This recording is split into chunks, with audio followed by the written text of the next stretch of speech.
കർത്താവിന് മഹത്വം എല്ലാ സഹോദരങ്ങൾക്കും യേശുക്രിസ്തുവിന്റെ അനുഗ്രഹീത നാമത്തിൽ ക്രിസ്തീയ വന്ദനത്തെ അറിയിക്കുന്നു.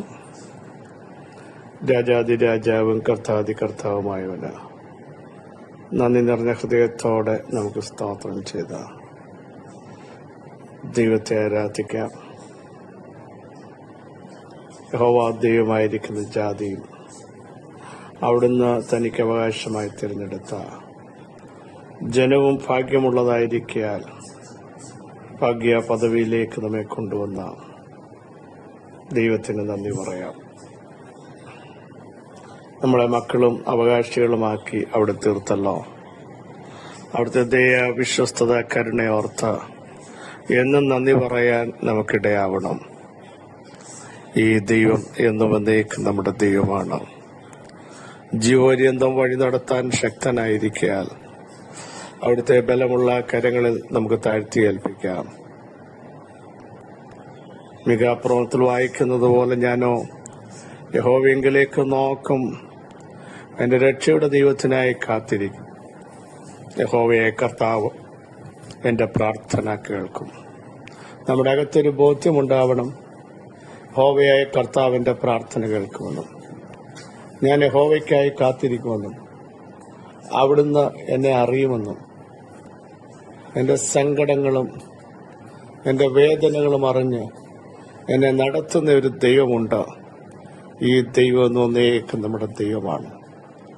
ജീവപര്യന്തം വഴി നടത്താൻ ശക്തനായിരിക്കാൻ അവിടുത്തെ ബലമുള്ള കരങ്ങളിൽ നമുക്ക് താഴ്ത്തി ഏൽപ്പിക്കാം.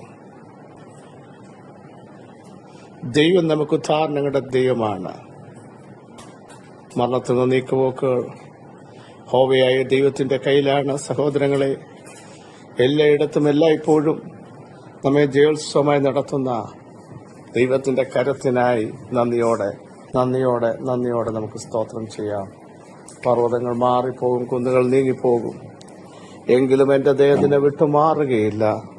എന്റെ സമാധാന നിയമം നീങ്ങിപ്പോകയില്ല എന്ന് അരുളി ചെയ്ത ദൈവത്തിന്റെ ശ്രേഷ്ഠഭുജം ഇന്നും നമുക്ക് വേണ്ടി വെളിപ്പെട്ടു വരികയാണ്. ഈ ദൈവം മാറാത്തവനാണ്. ഈ ദൈവം മറക്കാത്തവനാണ്. ഈ ദൈവം കൈവിടാത്തവനാണ്. ഈ ദൈവം സഹോദരങ്ങളെ ഉപേക്ഷിക്കാത്തവനാണ്. ഒരു സ്ത്രീ തന്റെ കുഞ്ഞിനെ മറക്കുമോ?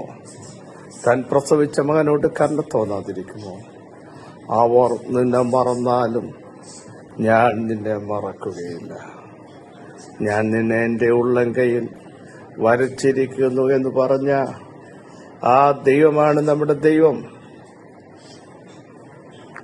മറക്കത്തില്ലെന്ന് നമ്മൾ ചിന്തിക്കുന്ന പലരും മറന്നേക്കാം. പക്ഷേ യഹോവയായി ഞാൻ മറക്കാത്തവൻ അവിടുത്തെ വാഗ്ദത്ത ശബ്ദം ഇന്നും നമ്മളെ ശക്തീകരിക്കുന്നു. 1 രാജാക്കന്മാർ 19 വാക്യം. അവൻ ഭയപ്പെട്ട് എഴുന്നേറ്റു ജീവരക്ഷയ്ക്കായി പുറപ്പെട്ട് യഹൂദയ്ക്കുൾപ്പെടെ ബേർഷേബയിൽ ചെന്ന് അവിടെ തന്റെ ബാല്യക്കാരനെ താമസിപ്പിച്ചു. അവൻ ഭയപ്പെട്ട് എഴുന്നേറ്റ് ജീവരക്ഷയ്ക്കായി പുറപ്പെട്ട് യഹൂദയ്ക്കുൾപ്പെട്ട ബേർഷേബയിൽ ചെന്ന് അവിടെ തന്റെ ബാല്യക്കാരനെ താമസിപ്പിച്ചു. ഏലിയാവിനെ പറ്റിയാണ്. ശക്തനായ പ്രവാചകനാണ്. കോംപ്രമൈസിന് തയ്യാറാകാത്തവനാണ്. യഥാർത്ഥ ആരാധന എന്താണെന്ന് ദേശത്ത് വെളിപ്പെടാൻ എഫർട്ട് എടുത്ത വ്യക്തിയാണ്. അധികാരങ്ങളുടെ മുമ്പിൽ പതറാതെ ഞാൻ പറഞ്ഞിട്ടല്ലാതെ മഞ്ഞും മഴയും ഉണ്ടാകത്തില്ലെന്ന് പറഞ്ഞ് ദൈവത്തിൽ നിന്ന് പ്രാപിച്ച് ദൈവത്തോട് സംസാരിച്ച മനുഷ്യനാണ്. അങ്ങനെ ദൈവത്തിന്റെ അരുളപ്പാടുകൾ ദേശത്ത് മുഖം നോക്കാതെ പറഞ്ഞ എലിയാവിനെതിരെ ആ ദേശാധിപതി ഇസബലിന്റെ വ്യാപാരങ്ങൾ. നാളെ ഈ നേരത്ത് ഞാൻ നിന്റെ ജീവനെ അവരിൽ ഒരുത്തനെ പോലെ ആക്കുന്നില്ലെങ്കിൽ ദേവന്മാർ എന്നോട് തക്കവണ്ണം അധികം ചെയ്യട്ടെ. നിർത്തി 24 മണിക്കൂർ എലിയാവിന് സമയം കൊടുത്തു. ജീവൻ അപകടത്തിലാക്കുമെന്ന് പറഞ്ഞു. ഇനിയാണ് നമ്മുടെ ഭാഗം. ഇത് കേട്ട് അവൻ ഭയപ്പെട്ടു. എലിയാവ് ഭയപ്പെട്ടു. ഇന്നലെ ദൈവത്തിൽ നിന്ന് പ്രാപിച്ച് സംസാരിച്ച, ദൈവത്തിനു വേണ്ടി നിന്ന, ദൈവം ശക്തമായി ഉപയോഗിച്ച, ദൈവകരങ്ങളിലെ ഇണങ്ങിയ ആയുധമായിരുന്ന മനുഷ്യൻ ഭയപ്പെട്ടു. കേവലം ഒരു വാക്കിന്റെ മുമ്പിൽ ഭയപ്പെട്ടു. അത് പറഞ്ഞത് നടപ്പിലാക്കാൻ കഴിവുള്ള വ്യക്തിത്വമാണ്. അഭിഷേകമുള്ളവൻ ഭയപ്പെടുന്നു. അഭിഷേകമുള്ളവൻ പതറരുത്. ഇവിടെ ഏലിയാവ് ഭയപ്പെട്ടു പതറിപ്പോയി. സഹോദരങ്ങളെ, നമ്മുടെ ജീവിതത്തിലും ഭയങ്ങൾ വരും. ചില വാക്കുകൾ, ചില ഭീഷണികൾ, സമയം പറഞ്ഞു വാദിക്കുന്ന ചില വെല്ലുവിളികൾ. നോക്കൂ, സമയം പറഞ്ഞുള്ള ഒരു വെല്ലുവിളിയാ. നാളെ ഇതേ ടൈം. ചില കുടുംബങ്ങൾക്കെതിരെ ടൈം പറഞ്ഞു വാദിക്കുന്ന ചില ദുഷ്ട സിംഹാസനങ്ങളും അധികാരങ്ങളും ദേശാധിപതിയുടെ ശക്തികളും അന്ധകാരങ്ങളും. അതിനെ കണ്ട് ഭയപ്പെടരുത്. സ്തോത്രം. നോക്കൂ, ഏലിയാവ് ജീവരക്ഷയ്ക്കായി പുറപ്പെടുകയാണ്. ഓടിപ്പോകുകയാ ചെയ്തത്. ഇനിയും തനിക്ക് ജീവിക്കാൻ പറ്റില്ല, അവിടെ നിൽക്കാൻ പറ്റില്ല എന്ന് പറഞ്ഞ് അവിടെ നിന്ന് മരുഭൂമിയിലേക്ക് പുറപ്പെടുകയാണ്. പ്രിയപ്പെട്ടവരെ, ചില വാദങ്ങളുടെയും വെല്ലുവിളികളുടെയും നടുവിൽ നീ പുറപ്പെട്ട മതി എന്ന് പറയുന്ന സമയത്ത് അവിടെ നിന്നെ അസ്തമിപ്പിക്കുന്ന ഒരു ദൈവമല്ല. അടുത്ത ഭാഗമൊക്കെ നിങ്ങൾ ശ്രദ്ധിക്കൂ. അങ്ങനെ ഭയപ്പെട്ട ചൂരച്ചെടിയുടെ തണൽ കിടന്നുറങ്ങുമ്പോൾ പെട്ടെന്ന് ഒരു ദൂതൻ അവനെ തട്ടി. സ്തോത്രം. ഭയപ്പെട്ടവനെ തട്ടി എഴുന്നേൽപ്പിക്കുന്ന ദൂതൻ ഇന്ന് പകൽ വരികയാണ്. ഇനി നിൽക്കാൻ പറ്റത്തില്ല, നടക്കാൻ പറ്റത്തില്ല, ജീവിക്കാൻ പറ്റത്തില്ല, ചലിക്കാൻ സാധ്യതയില്ല എന്ന് പറഞ്ഞു നിൽക്കുന്ന ചില വ്യക്തികളെ പരിശുദ്ധാത്മാവ് ടച്ച് ചെയ്യാൻ പോകുകയാണ്. നിങ്ങളെ എഴുന്നേൽപ്പിക്കാൻ പോകുകയാണ്. കിടക്കുന്നിടത്തുനിന്ന് നിരാശയുടെ അകത്ത് നിന്ന് എഴുന്നേൽപ്പിക്കാൻ പോകുകയാണ്. പ്രത്യാശ നഷ്ടപ്പെടുത്തുന്ന എഴുന്നേൽപ്പിക്കാൻ പോകുകയാണ്.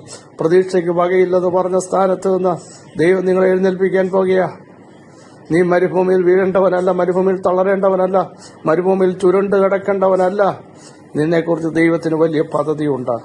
ഇസബലിന്റെ പദ്ധതികളെ പൊളിച്ചുകൊണ്ട് നിന്നെക്കുറിച്ച് ദൈവം പറഞ്ഞ ചില പ്ലാനുകൾ, നിന്റെ തലമുറകളെക്കുറിച്ച്, നിന്റെ കുടുംബത്തെപ്പറ്റി, അഭിഷക്തന്മാരെ, നിങ്ങളുടെ മിനിസ്ട്രിയെ പറ്റി പറഞ്ഞ ദൈവിക അരുളപ്പാടുകളുണ്ട്. അത് നിറവേറ്റാൻ കഴിവുള്ളവന്റെ സാന്നിധ്യം എത്ര പേർ ഇന്ന് പ്രഭാതത്തിൽ തിരിച്ചറിയും. സ്തോത്രം. ജീവരക്ഷയ്ക്കായി പുറപ്പെട്ട ബേർഷേബയിൽ ചെന്ന് അവിടെ തന്റെ ബാല്യക്കാരനെ താമസിപ്പിച്ചു. താനോ മരുഭൂമിയിൽ ഒരു ദിവസത്തെ വഴി ചെന്ന് ചൂരച്ചെടിയുടെ തണലിരുന്ന് മരിക്കാൻ ആഗ്രഹിക്കുകയാണ്. തന്റെ അകത്തിനി ജീവിക്കണ്ട. ഈ വാക്ക് തന്നെ വല്ലാതെ ക്ഷീണിപ്പിച്ചു. ചില വാക്കുകൾ സഹോദരങ്ങളെ ക്ഷീണിപ്പിച്ച് മതി, ഇനി മുമ്പോട്ട് പോകണ്ട, ഇനി മൂവ് ചെയ്യണ്ട, ഇങ്ങനെ മതി എന്ന് പറയുന്ന ചിലരെ ദൈവാത്മാവ് ടച്ച് ചെയ്യാൻ പോകും. നിങ്ങളെ എഴുന്നേൽപ്പിക്കാൻ പോയില്ല. നിങ്ങളുടെ പ്ലാനുകൾ നിങ്ങൾ ഇച്ഛിക്കുന്നതല്ല സംഭവിക്കുന്നത്. സ്തോത്രം. ഹേരോദാവിന്റെയും ഇസബലിന്റെയും പ്ലാനുകളല്ല നിങ്ങളുടെ ജീവിതത്തിൽ നടപ്പിലാക്കുന്നതെന്ന് എത്ര പേർ വിശ്വസിക്കുന്നു? സഹോദരങ്ങളെ, നിങ്ങളുടെ മേലുള്ള ദൈവിക പദ്ധതികളെ അട്ടിമറിക്കാൻ ഒരു ഇസബലിനോ ഹാമാന്യ ശക്തികൾക്കോ ഒരു ഫറവോനോ ഒരു അശ്ശൂറിനോ സാധ്യമല്ല.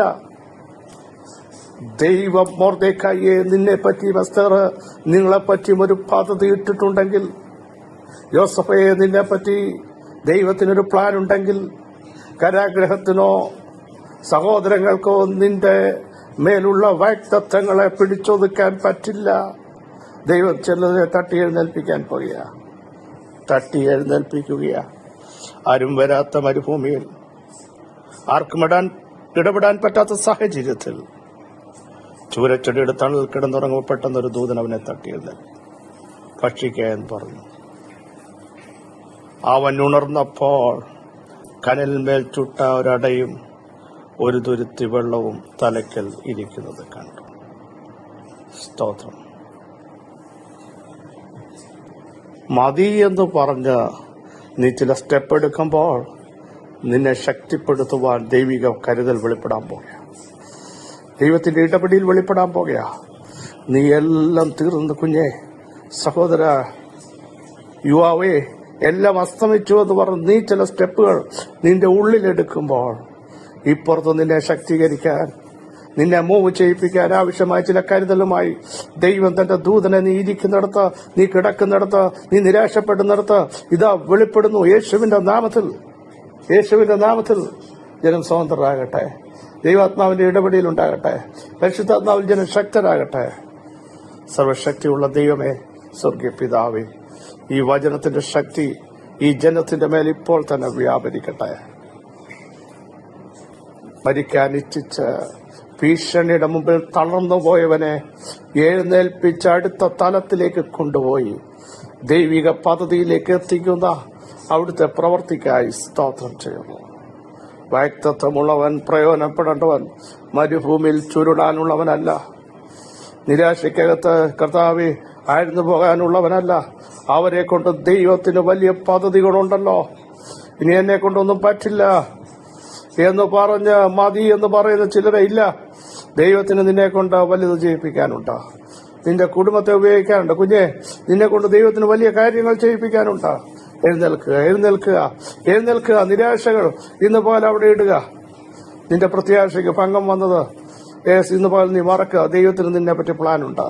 യേശുവിന്റെ നാമത്തിൽ, യേശുവിന്റെ നാമത്തിൽ തള്ളിക്കളയാത്തവൻ, സൗഖ്യമാക്കുന്നവൻ, താങ്ങുന്നവൻ, കരുതുന്നവൻ ചില കരുതലുകൾ നിനക്ക് വേണ്ടി വെളിപ്പെടുത്തിയിട്ടുണ്ട്. എഴുന്നേൽക്കുക. യേശുവിന്റെ നാമത്തിൽ ഈ വചനത്തിന്റെ ശക്തി നിങ്ങളുടെ കുടുംബങ്ങളുടെ മേൽ, അഭിഷക്തന്മാരുടെ മേൽ, സഭകളുടെ മേൽ, ഭാരപ്പെടുന്ന ചില വ്യക്തികളുടെ മേൽ, സമയം പറഞ്ഞു വാദിച്ച് ചില ഭീഷണികൾ കേട്ട് ഞരങ്ങുന്നവരുടെ മേൽ ദൈവത്തിന്റെ പ്രവൃത്തി ഇപ്പോൾ തന്നെ വെളിപ്പെടുന്നതിന് സ്തോത്രം. സകല മഹത്വം അങ്ങേക്ക് യേശുവിൻ നാമം തന്നെ.